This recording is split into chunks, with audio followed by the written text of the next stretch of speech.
This is Jay Cheatham. I'm in Texas. Also presenting and on the webinar for us are Justin Hondras, our financial director in London, Bob Rosenthal, our technical director in California, and this morning, because everyone's working from home, Bob's web went down, so he is actually dialed in and not in through the internet. And from Alaska, Michael Duncan, our VP of Operations. And Michael was the primary contact with Lee Keeling, and he'll be talking more about that later. We're doing this webinar. It's in unprecedented times with the COVID-19 virus sweeping the world, with the economic activity in declining rapidly. There's massive demand destruction, especially in the travel, the hospitality, and the energy industries. Saudi Arabia and Russia are in an energy price war. It has sent prices falling from plus $60 a barrel in early January for West Texas Intermediate to approximately 25, actually a little less than $25 a barrel today. Art Berman has done some analysis for us using the actual IPO materials for Saudi Aramco. So it's the first time we've ever been able to actually see real numbers for Saudi Aramco. And that work is actually later on in the presentation, but I wanted to use it in the preamble today. Saudi Aramco's break even is $28.88 a barrel. That's for a Saudi blend on the water at Ras Tanura.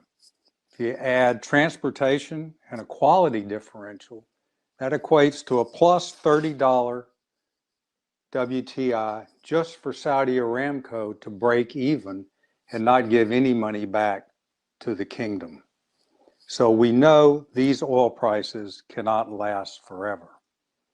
However, we would be totally naive to believe that this combination of the COVID-19 shock and the oil price shock will not impact the overall industry and our farm out. Because for E&P companies, the exploration budget is the easiest place to cut. So what we will show today is some very recent work that's a result of merging several 3D data sets and extensive work on our trap geometry. And Bob and Michael will both talk more about that. And Bob and Michael will be giving most of this presentation. So this is the forward curve for West Texas Intermediate as of Thursday night. It was anchored around $25 a barrel and became asymptotic at about $45 a barrel. So the very smart money also believes that these oil prices are not sustainable. And we have used this in our economics, and Michael will be showing you more of those economics later. So this is what we use for our base case today. But from a historical perspective, and I've been in the industry for 55 years, I took a piece of a well when I was 17 years old and got hooked on the industry then. The Texas Railroad Commission was the original oil cartel because they control production in the state of Texas. And that worked until OPEC came along and had the 1973 and 1979 oil price shocks. The first one, oil went from $3 to $9, and then the second one in 79, it went from $9 to $30. Fast forward, and we had peak oil and $100 West Texas Intermediate and $8 an M natural gas.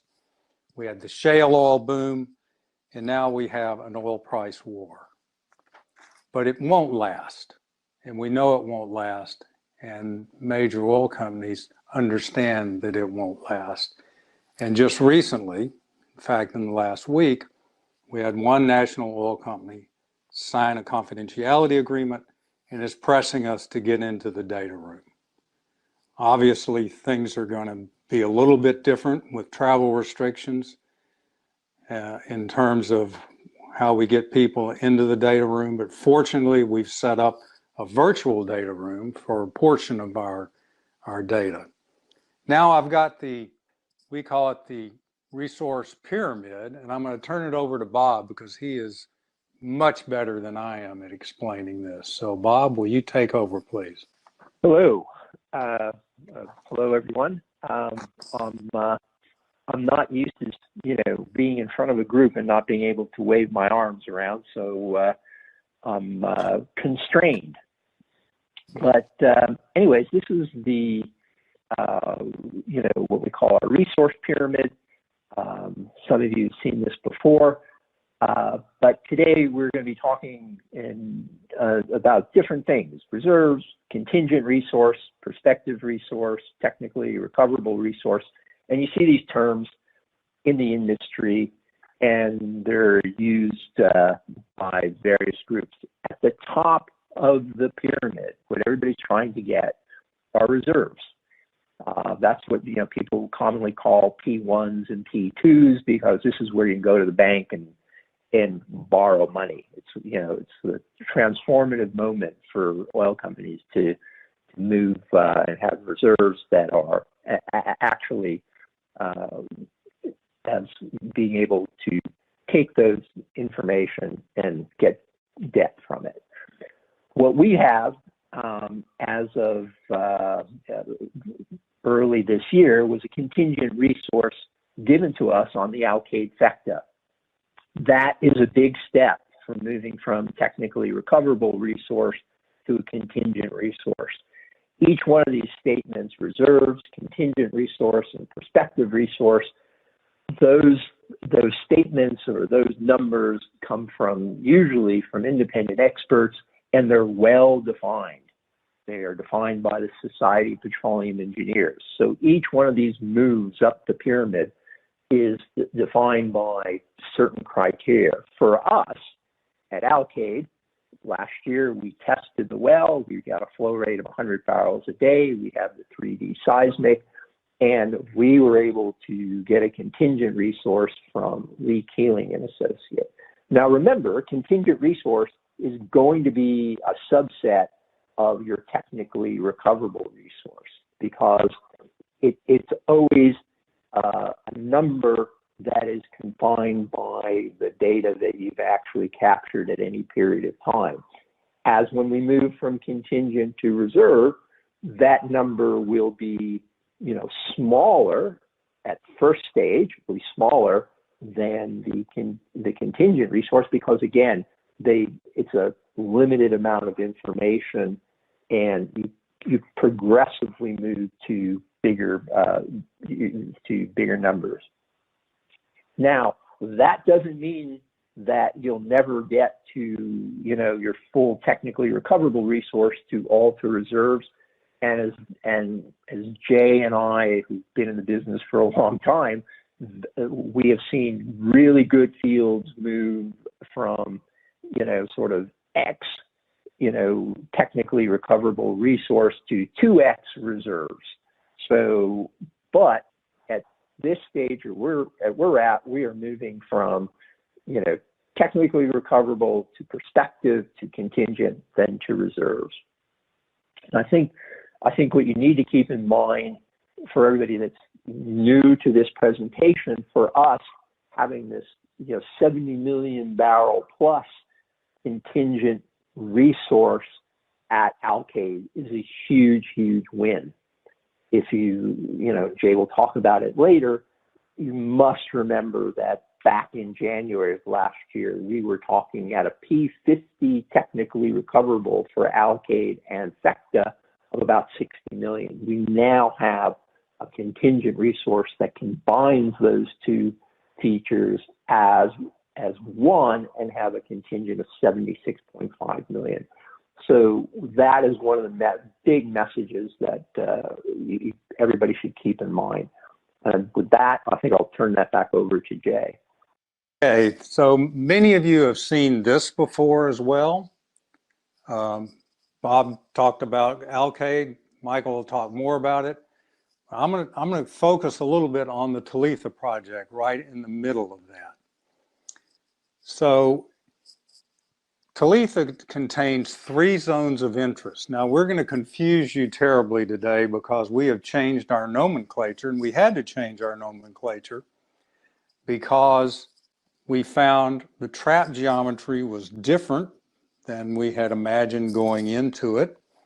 We looked at the Pipeline State number 1 well, which was drilled in 1988.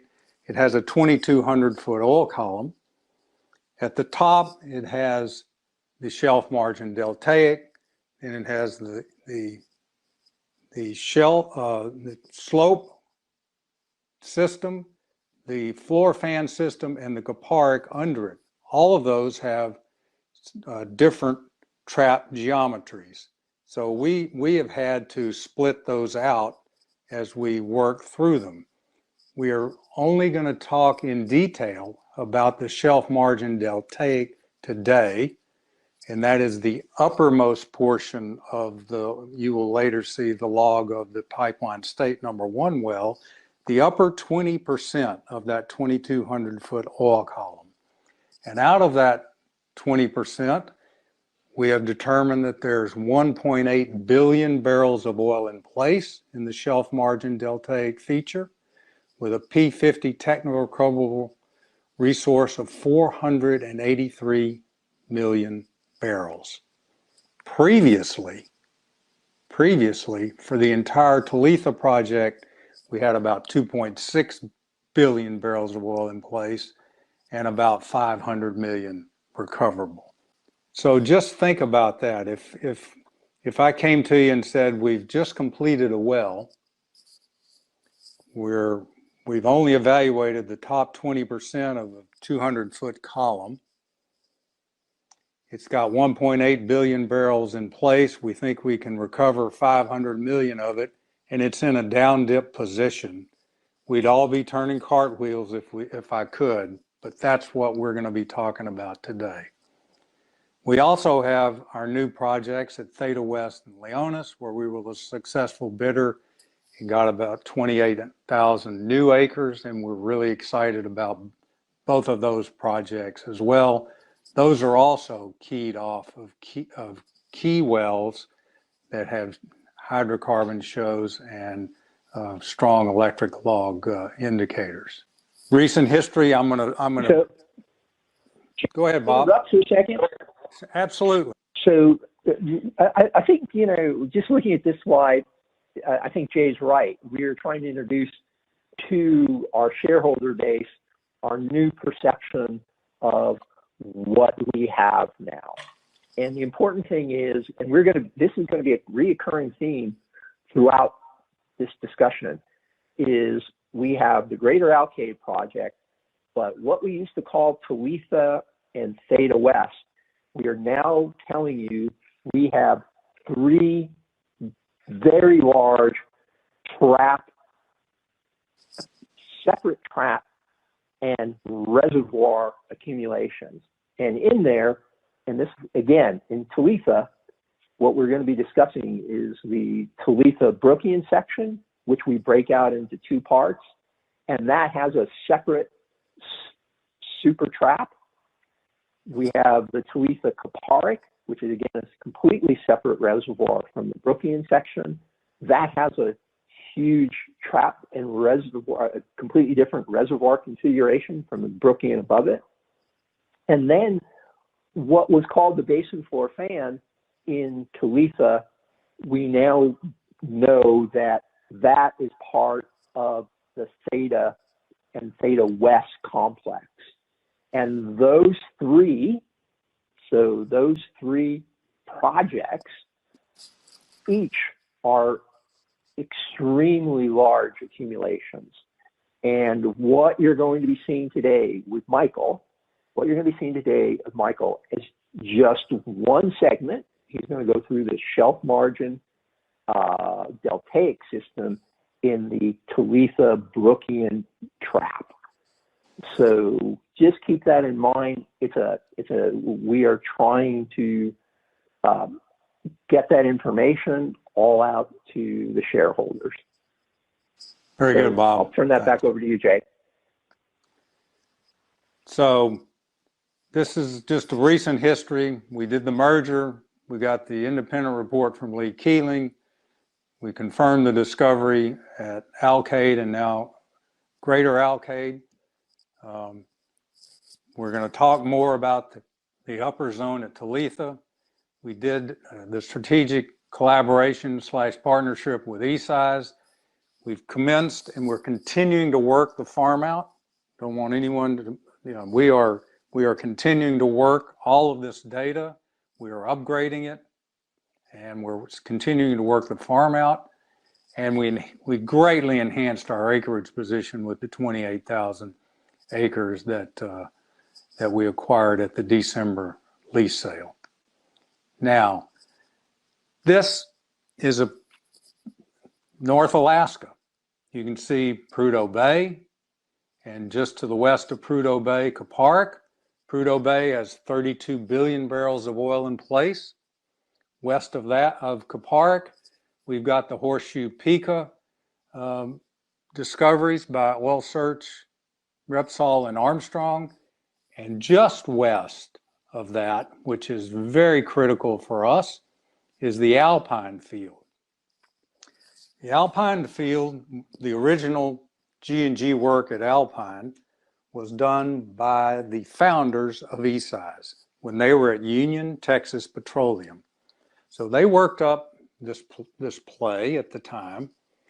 ARCO was a partner with Union Texas in the field and had the majority of it. And they went to ARCO and said, we think there's a play here. ARCO declined and Union Texas Petroleum drilled the Alpine field and made a huge discovery. Alpine to date has produced 500 million barrels. Now, ARCO ended up acquiring Union Texas Petroleum, so they ended up getting the portion of the Alpine field back that they had lost through going non-consent. But you can see our acreage outline. The red is our 3D seismic. You can see our Talitha project, our Greater Alkaid project in the ovals, and our Leonis.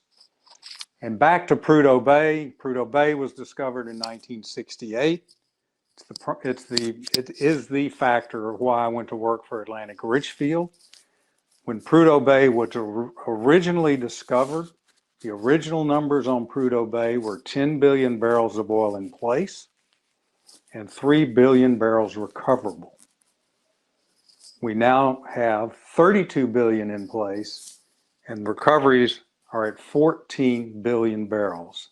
The reason I point that out is good fields get bigger and better. And Prudhoe Bay has a footprint of about 215 or 220,000 acres. And when Michael shows you the footprint of and Bob, the footprint of our acreage positions, these are cartoons that you can see here. We have about an 80,000 acre footprint around our projects. And as we mentioned, the oil column in the pipeline state number 1 well is 2,200 feet. The original Saddle Roachet reservoir that was produced at Prudhoe is about 400 feet, and they're now drilling wells into 40-foot sections of Prudhoe Bay. Most everyone has seen this. It just shows where Prudhoe Bay is and Dead Horse with relationship to Alaska right up on the north slope. The pipeline coming down from Dead Horse to Valdez, 787 miles. The Dalton Highway runs right along beside it, and you can see our acreage block it's showing up in green on mine. Also of note, Down below is the TAPS throughput, which at one time exceeded 2 million barrels of oil a day and is now down around 500,000 barrels of oil a day. So there's much spare capacity in the Trans-Alaska pipeline system, and the state of Alaska would like nothing more than for us to be producing large amounts of crude oil to put into the pipeline so they could get their tax revenues. This is a better outline of our 3D seismic and our projects, and you can see the areas that we added in the December lease sale, Theta West and Leonis. And of real note, also on here is the Alkaid well, the Pipeline State #1 well, and the Charlie 1 well that's being drilled by 88 Energy. Michael, could you put an arrow on the pipeline well? There, thank you very much. So just remember that we have multiple reservoir systems keyed off of this Pipeline State #1 well, trending to the west-northwest, and further up at Leonis, that system also is keyed off of a well called the Tulik Fed, which is right below Leonis there along the river.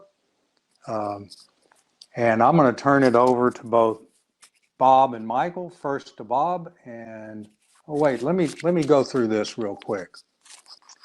This is just our portfolio that we're appraising and reclassifying. Greater Alkaid, as Bob said, we had 60 million barrels technically recoverable a year ago. Now we're at 90 to 135, and 76.5 million contingent resource, 900 million oil in place.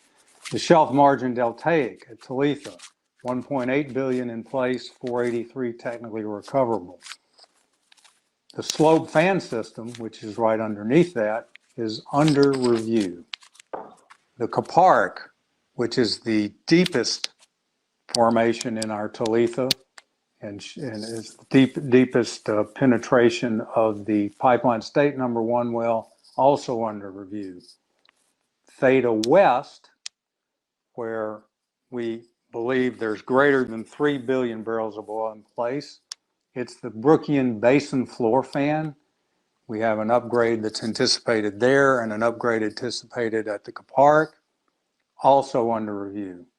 Leonis, where we showed you the Tulik Fed well just south of that, under review, and Megrez is also under review. So, Bob, I don't know if you want to add anything more on this. I'll turn it over to you. Yeah, again, I just want to highlight for everybody is think of Talitha Brookian as a separate trap with different reservoir geometry than when you talk about Talitha Kaparic or Theta West. But Talitha Brookian is a very large trap. Talitha Kaparic, extremely large trap, and again, completely separate reservoir geometry to the Talitha Brookian. And then Theta West is the basin floor fan that we see in Pipeline State #1, but again with a completely different trap geometry and reservoir distribution than the other two large accumulations. So each one of these is, are three separate accumulations, but they're stacked on each other. And that stacking on each other gives us an amazing sort of resource density. And that's what makes this acreage look so unique. Geologically, obviously it's positioned to the pipeline and things like that, have, kind of wonderful operational upsides. But geologically, we're stacking these three potential, very large accumulations, one right on top of the other. And that's, I'll leave that and pass that on to Michael. Okay, hello everybody from Alaska. I'm going to discuss in the following slides the Greater Alkaid discovery. But before I do, I want to play a quick video for you. Just a reminder of the Alkaid and what we're really after.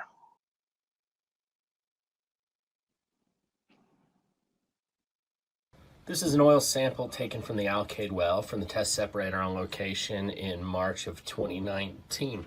It tested at 35 API gravity, and as you can see from the video, is very thin, very light crude. It's wonderful sweet oil, beautiful stuff. So I wanted to start with that just because it's, well, to be honest, it makes me happy. It's a wonderful example of the oil there, and that sample I took from the separator almost a year ago today. So very excited about the project and what this means, and I think that's a wonderful exhibit to show what we're really after. To give an overview of the Alkaid well, it was drilled in 2015, and that was a year of a very anomalous weather event. The river, the Sag River near location, had an off-ice event and overflowed across the highway. This overflow of the highway shut down the only transportation corridor to the north slope of Alaska and also severed our connection to Prudhoe Bay. And thus we had to case the well and leave location as quick as we could. We were able to button the well up but do nothing else. As I said, a year ago, we went back to the Alkaid well, March 2019, and had a very successful test, exceeding our expectations. With 450 feet of gross pay identified in the well and 240 feet of net, we were very excited to go in and test. But the vertical well was a stratigraphic well. It was not intended to maximize flow. It was intended to investigate the reservoir.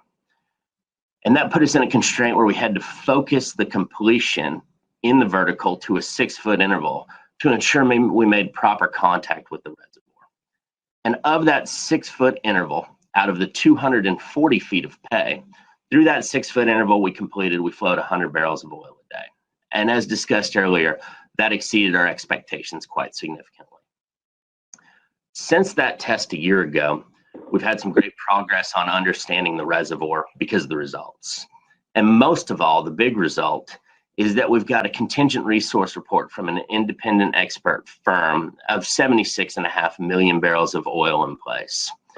In that contingent resource report, they give the NPV10 for the project of $595 million. We're very happy with this result. It certainly showcases the proven nature of the reservoir and the success we had in the well, and also affirms a lot of our engineering that went into it in advance. So it's been a year of affirmation for the Alkaid well as we progress from concept to reserves, and we're on our way there. Very happy with the contingent resources. Furthermore, in the contingent resource report, they gave an estimated ultimate recovery of 2.25 million barrels per well. This is similar to the recovery we estimated, and we feel this is further affirmation of our process, of our engineering, and of our geology. And 2.25 million barrels per well is exciting in any oil field, even here in the North Slope. We're very happy. This is indication of a lucrative and very successful development that we hope to begin soon. In the development, we forecast a peak flow rate for the wells of 30,000 barrels of oil a day. So it's a very thorough analysis has been done, been reaffirmed by independent experts, and showcases that this reservoir is proven and has significant deliverability in the future. To talk just a moment on a side note, the picture here was one I took, and it was actually taken the day that the well flow tested. The trucks you see are the nitrogen lift, and this picture was obviously at sunset. Fortunately, the sunsets up there last about an hour long this time of year. And so it's one of these magical days where we suddenly had oil in the separator, the samples looked fantastic, a lot of excitement on location, and the day closed with this amazing sunset. So we were able to sit up on top of the rig in about weather about 5 below Celsius. Just a beautiful day where everything came together, and we all got to sit up on top of the rig and watch the sunset after a successful load test. This is a very special picture to me because it was such an amazing day out on location. Backtrack a little and talk about the well itself. We spoke of the well as a vertical. It was a stratigraphic test, and that was drilled because no well before that had penetrated the reservoir. And so this is a petrophysical interpretation of the pay, and you see it zoomed in on the right-hand side. You see the gross pay showing a significant oil column, over 450 feet, and we never got out of reservoir. So we called TD on the well before we found the bottom of the reservoir. It's very, very exciting for us. Also shown but hard to see is a very small green square that was our perforated test interval. And so I offer this image to show not only the oil column, but to show that because of the well configuration, we focused our test on a very small portion of it. We feel this is just a sample of what the well could do and what the formation could do, and look forward to showcasing the true delivery wells. Can I just jump in for a second? Please. So yeah, that's all right.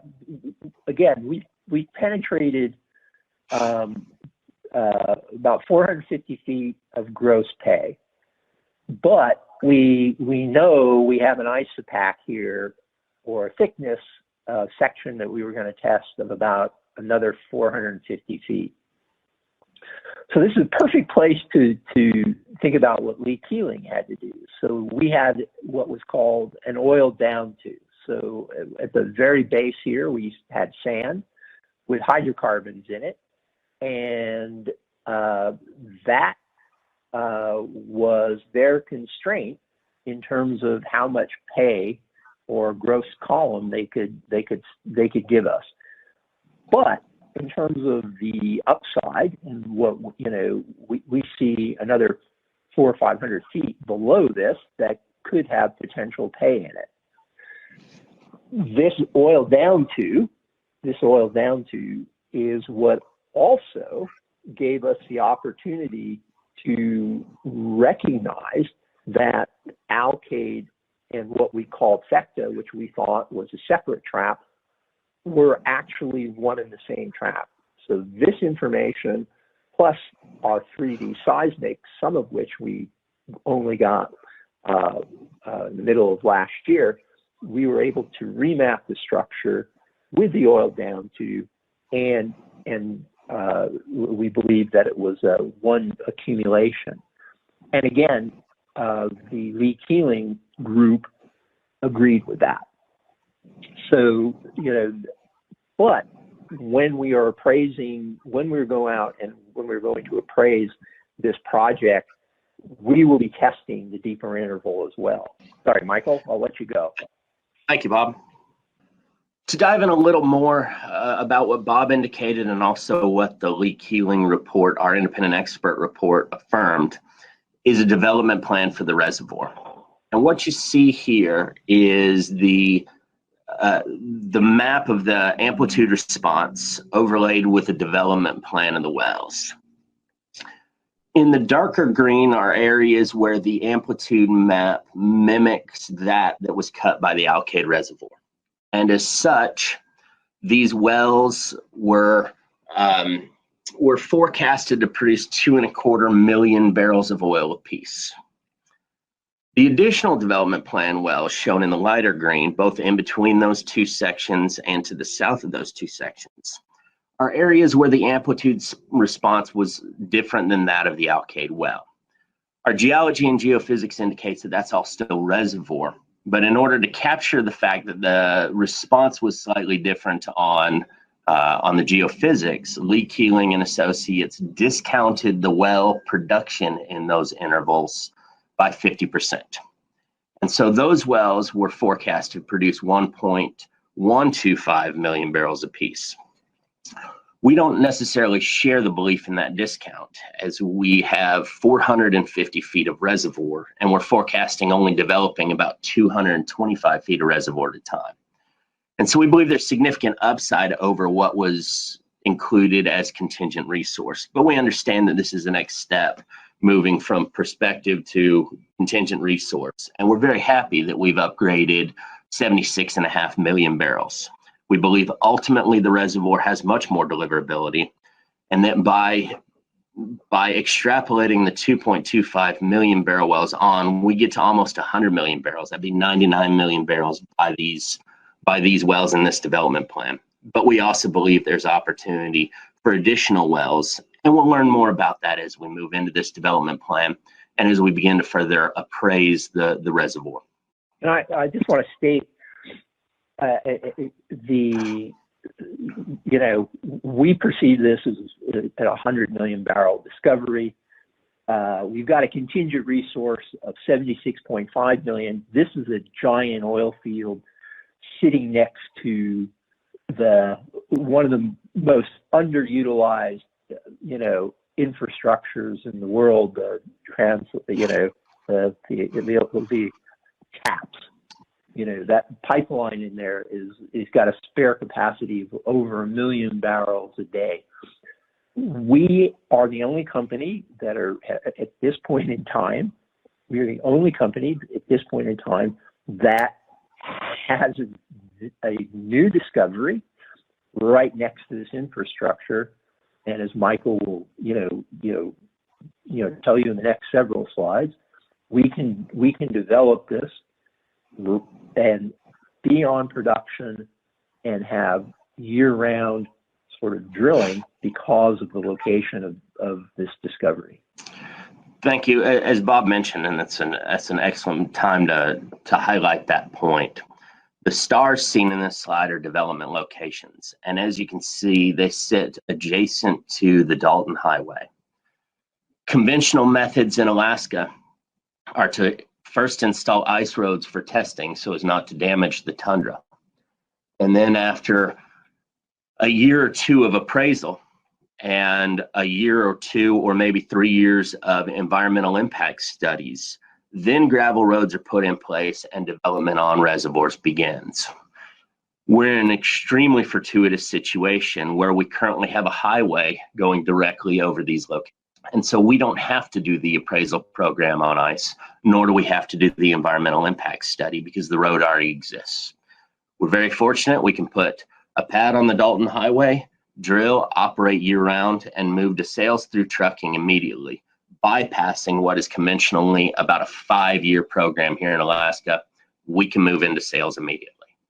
And that is captured by the report. And I want to talk just a little bit more about the independent expert report. Lee Keeling and Associates is out of Tulsa, Oklahoma. They've been in business since 1957. We selected Lee Keeling and Associates because we've had historical operations with them and very much like working with them. But furthermore, they're in the epicenter of a lot of the new drilling and completion and reservoir development technologies that have come to pass in the last 5 to 10 years. So they have a lot of large customers who use development plans just like this. They're very familiar with the development plans. They're very proficient in understanding how to apply that development to a reservoir. And thus it's showcased in the contingent resource report because they highlighted exactly how those technologies can and should be applied to this reservoir.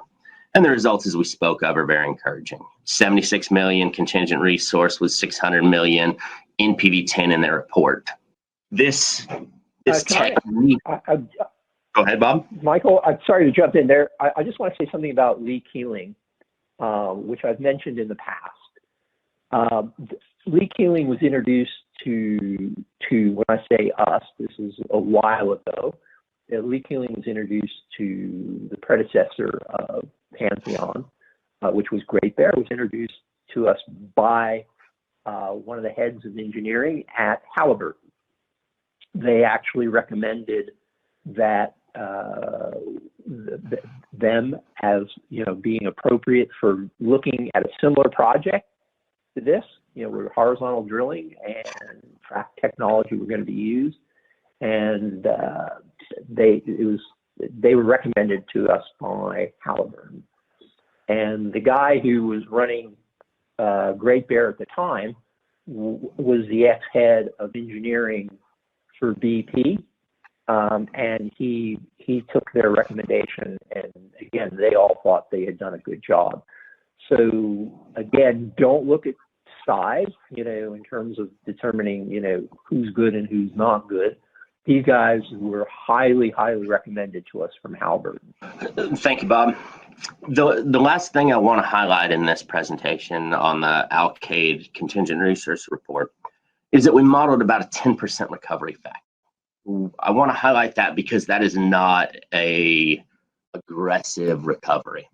There's a lot of reason to believe that that recovery is conservative. We have strong fluid mobility. We have very thin oil. There's a lot of reason to believe that a solution gas drive would actually result in a very good flow and a higher recovery.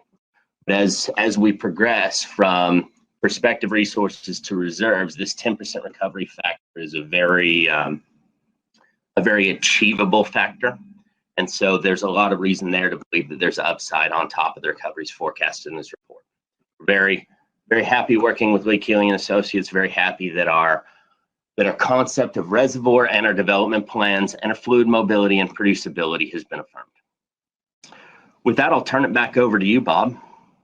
So before we go into the discussion about the Talitha shelf margin deltaic development and the resource potential, I wanted to give a quick update and review of what Talitha and Theta West even look like, and also show it in relationship to the Charlie well.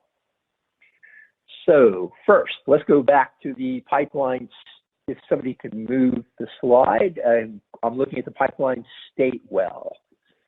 And so what I want to do is just review the pipeline state well. In this well, we intersected over 2,000 feet of oil-bearing columns. So we've got a huge sort of section here that is all hydrocarbon bearing.